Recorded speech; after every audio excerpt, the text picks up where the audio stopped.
Pidäpä hyvää. Sitten vaan loppuravit ja käynnit. Nyt siis tuntuu loppu.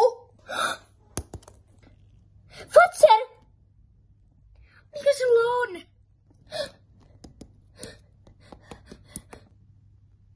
Se vaan nukkuu. Mä luulen, että se olisi kuollut.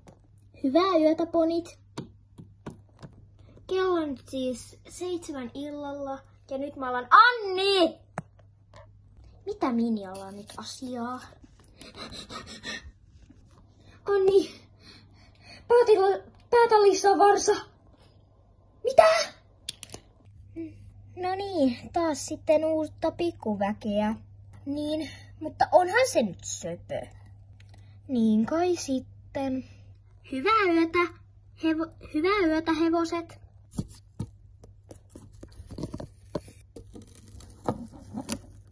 Tässä tämä video oli. Moikka!